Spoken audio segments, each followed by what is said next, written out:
Hallo meine Lieben, es ist ja schon bald Valentinstag und deshalb dachte ich mir, wir machen heute mal eine Karte mit einem Valentinstag-Motiv und es wird eine Peekaboo-Karte sein und wie das Ganze funktioniert, das zeige ich euch gleich.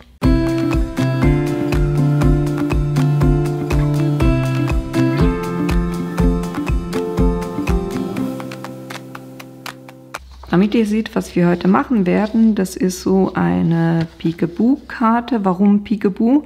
Na, man kennt das von den Kindern, jetzt gerade so im deutschsprachigen Raum sagt man immer so, ne, wenn sie die Hände vors Gesicht nehmen und dann die Hände wegnehmen und dann die Eltern, na, guck, guck. Das ist im Englischen quasi das Peekaboo, von dem her. Ich habe es nicht erfunden, es ist halt einfach, diese Art von Karten heißen so, weil man sieht nur einen kleinen Teil und erst wenn man die Karte öffnet, sieht man dann den Rest. Und das ist genau das, was wir machen werden. Das heißt, ich habe eine Basiskarte, wo ich einen Kreis ausstanze, dann das quasi auch noch ein bisschen mehr verdecke mit diesem Herz. Und erst wenn man sie dann öffnet, sieht man den kompletten Bären auch noch mit dem zweiten Spruch. Für diese Karte brauchen wir Folgendes. Einerseits ist die Basiskarte, die ist wie immer diese 21 cm x 14,8 cm, gefalzt bei 10,5 cm. Und dann habe ich eine Auflagekarte oder eine Mattung, die ist 0,5 cm jeweils kleiner. Das heißt, wir haben hier 14,3 cm mal die 10 cm. Und dieses Papier ist was ich selber auf diesen Karton aufgedruckt habe, mit dem ich die Karten mache, nämlich das 200 Gramm Papier. Das Pattern habe ich von freepik.com.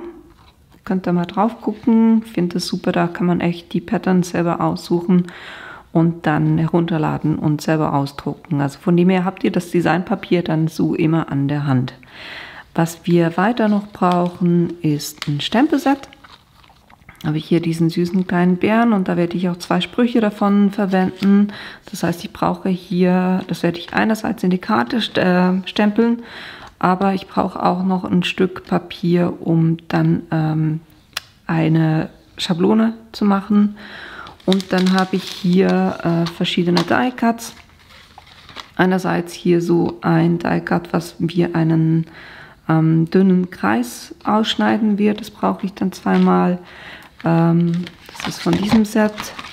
Dann brauche ich, um den Kreis per se auszustanzen, so ein Die Cut. Das muss jetzt nicht gestitcht sein, weil das sieht man sowieso nicht. Es hat halt einfach von der Größe her gepasst, weil muss dann ungefähr, also es muss ein bisschen größer sein als dieser äußere Kreis, damit ich das überhaupt dann draufkleben kann. Und das dritte, was wir brauchen, sind Herzen. Und zwar dieses Herz hier und da brauche ich Cardstock, um das 3-mal auszustanzen. So, fangen wir mal an mit der Basis. Da werde ich die Mattung direkt gleich auf die Karte kleben. Ich habe hier, das ist ganz normaler Zementitkleber in so einer Tube drin.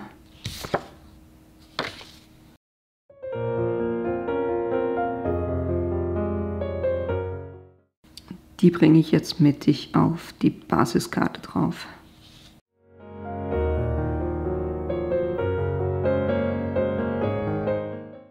Schöne beim Flüssigkleber ist ja immer, man kann noch ein bisschen hin und her schieben.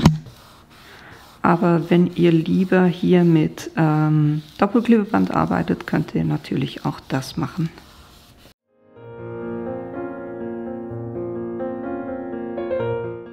So, dann brauchen wir ein Loch hier drinne. Dann nehme ich mir kurz diesen Bären, einfach damit ihr seht, wo ihr das Loch ungefähr machen müsst. Der kleine Bär, der guckt ja so ein bisschen hier raus. Von dem her werde ich diesen Kreis so in etwa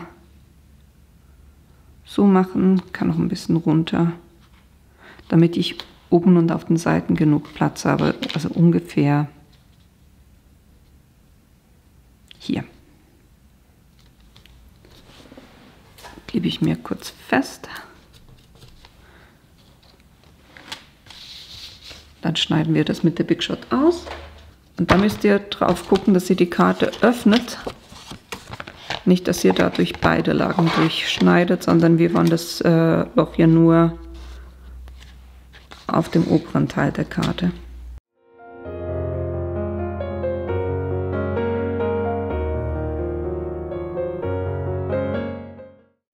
So, dann haben wir hier wunderbar ein Loch in der Karte. Jetzt, wenn ich die Big Shot schon auf dem Tisch habe, schneiden wir auch kurz die anderen Sachen.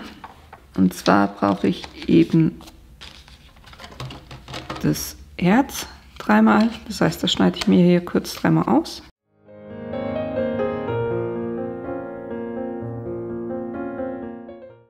Wenn ihr euch fragt, wie groß dieses Herz sein soll, es geht einfach darum, dass ich hier das Herz, was da rausguckt, verdecken kann. Das ist die Größe, die ich gewählt habe. Und dann haben wir noch diesen Kreis, wo ich nur einen Rahmen ausstanze.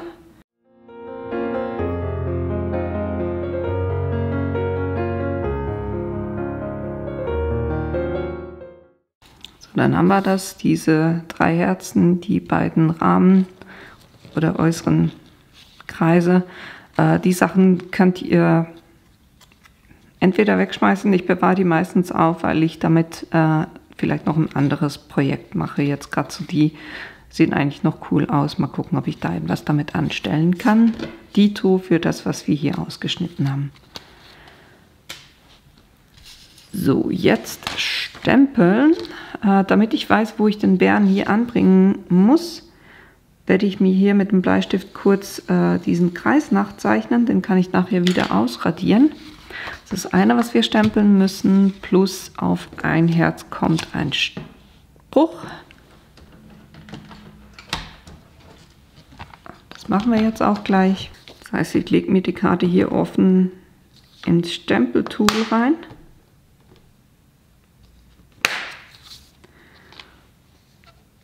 Und platziere den Bären so im Kreis drinne, dass er das Gesicht so quasi mittig in diesem Kreis drin ist, aber dass er unten gerade steht. Also nicht, dass ihr das so irgendwie anbringt, sondern der sollte dann unten schon gerade da stehen.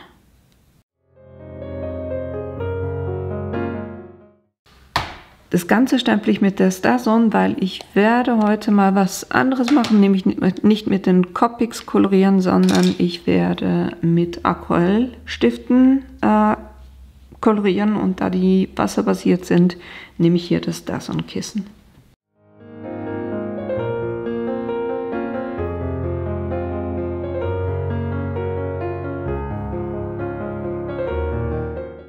Dann brauche ich diesen Bären noch, um nachher eine Schablone zu machen, weil ich noch blenden will.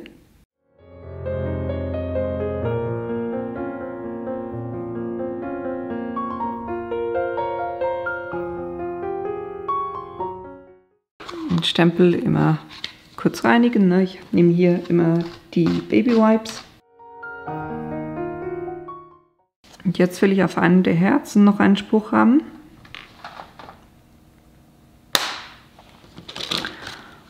Und zwar den für vorne, und das ist der Love You So Much. Den bringe ich hier mittig auf dieses Herz drauf. Und den stemple ich auch mit der StarZone.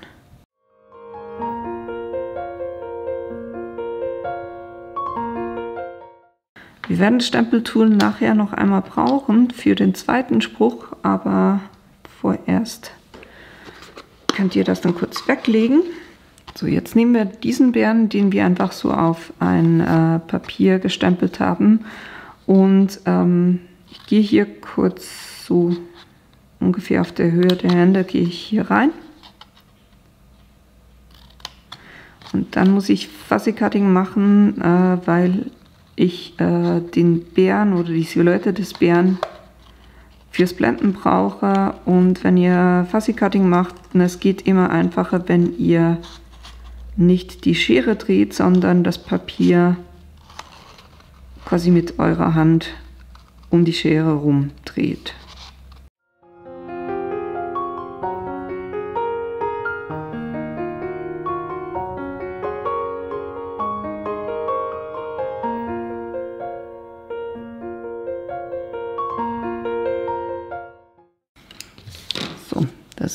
eine Schablone. Und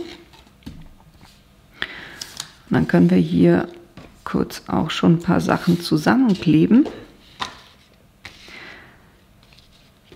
Einerseits, um dieses Peekaboo noch ein bisschen hervorzuheben, mache ich hier um dieses Fenster einen weißen Kreis herum. Mache ich mit Flüssigkleber.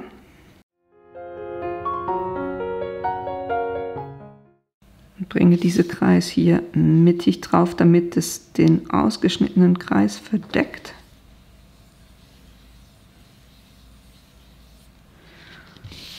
Mache dasselbe dann auf der Rückseite, um diese Schnittkanten zu verdecken.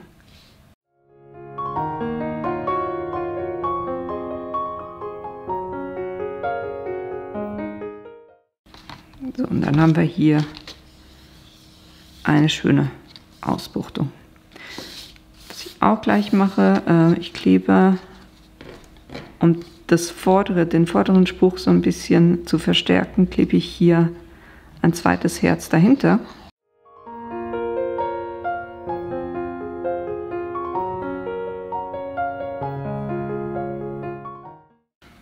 Das kann ich auch schon auf die Karte kleben und jetzt seht ihr auch das Prinzip. Ne? Hier guckt ein Herz hervor und das will ich verdecken. Und deshalb werde ich das Herz hier so draufkleben. Das heißt, ich brauche hier nur Flüssigkleber im unteren Teil, nicht im oberen Teil, nicht, dass mir das dann hinten dran klebt. Jetzt platziere ich das so, dass wirklich dieses Herz hier verdeckt wird, aber trotzdem die Nase und die Augen gut sichtbar sind. Und drücke das hier fest.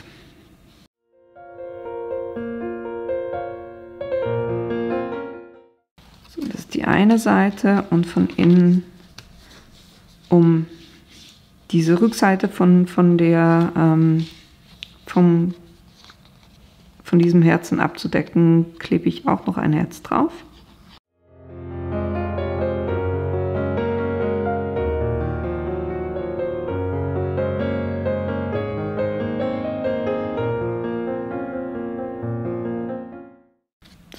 Das sieht dann auch ein bisschen schöner aus, als wenn man da die Rückseite sieht. So, jetzt bevor wir kolorieren, werde ich noch diesen Kreis, den ich mit dem Bleistift aufgezeichnet habe, ausradieren. Und jetzt geht es ums Kolorieren. Und zwar nehme ich da diesen Wassertankstift. Da ist Wasser drin und von dem her kommt immer, wenn ich hier Druck aufübe, kommt vorne Wasser aus der Spitze raus. Das ist das eine. Dann habe ich immer so ein Tuch nebendran, damit ich da die Farbe auch abpinseln kann. Und dann habe ich hier die Stabilo Aquarellstifte, mit denen ich arbeite. Wenn ihr da ein bisschen mehr übers Kolorieren von Stempeln wissen wollt, ich werde am Schluss das Video verlinken, wo ich euch 5 Arten zeige, wie man Stempel kolorieren kann. Wir eben heute machen das mit den Aquarellstiften. Und da ich sehr stark mit Rot arbeite, werde ich den Bären effektiv in Grau kolorieren. Und da gebe ich ganz fein graue Farbe auf den Teddy.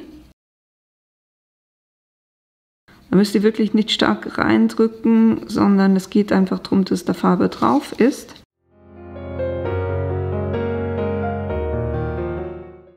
Achtung, nicht die Nase und nicht das Herz. So, und jetzt kann ich hingehen und mit diesem Brush Pen, diese Wasserfarbe, die löst es auf, dadurch, dass ich mit dem Brush Pen drüber gehe. Und dann kann ich die hier schön verteilen.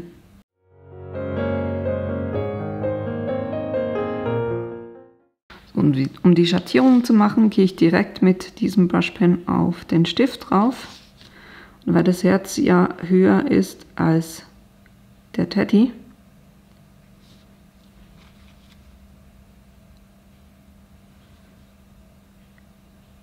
gebe ich hier so ein bisschen Farbe rein und ziehe die dann runter.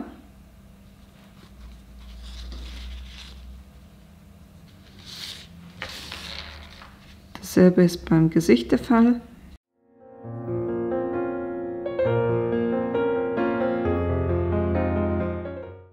Ihr seht, wie fein ihr eigentlich damit arbeiten könnt. Das funktioniert echt super.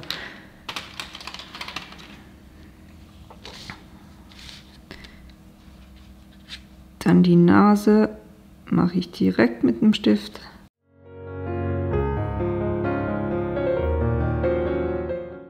So, und das Herz selber, das verkoloriere ich jetzt zuerst wieder, oder ich bringe zuerst wieder ein bisschen Farbe hier rein.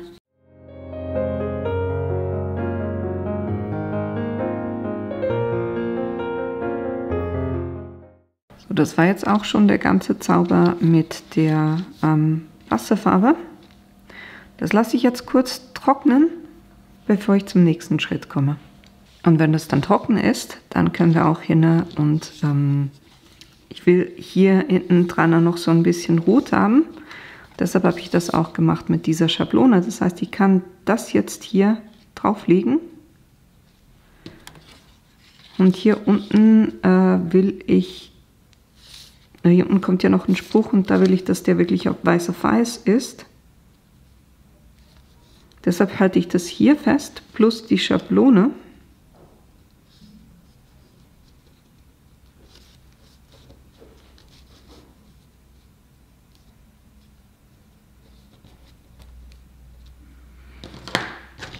Dann nehme ich hier so ein Inkpad und den Blending Brush und verteile hier so ein bisschen Farbe. Quasi rund um seine Füße herum. Da habe ich hier unten einen schönen Abschluss, wo ich jetzt auch noch den Stempel aufbringen kann, den zweiten.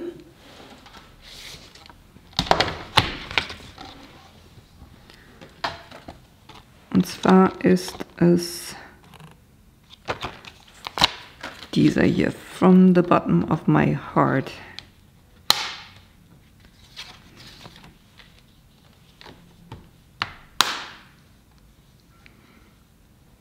Den jetzt logischerweise auch mittig hier, ne, unter dem Bären gerade anbringen.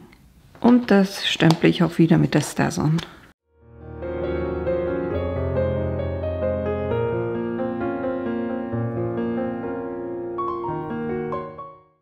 Und dann ist diese Karte hier auch schon fertig. Ich hoffe, euch hat das Video gefallen und ihr habt Lust, das Ganze nachzubasteln. Die ganzen Materialien, die ich verwendet habe, die habe ich euch unten in die Links reingestellt. Und ich werde euch am Ende auch einen Link reinstellen zu einem Video, wo es ums Kolorieren geht, ne? So wie versprochen. Und naja, wenn ihr meinen Kanal bis jetzt noch nicht abonniert habt, dann tut das doch bitte, weil das hilft mir tatsächlich auch. Und wenn ihr keines meiner Videos verpassen wollt, dann klickt auch auf das kleine Glöckchen unten und wir sehen uns hoffentlich in einem meiner nächsten Videos wieder. Bis bald!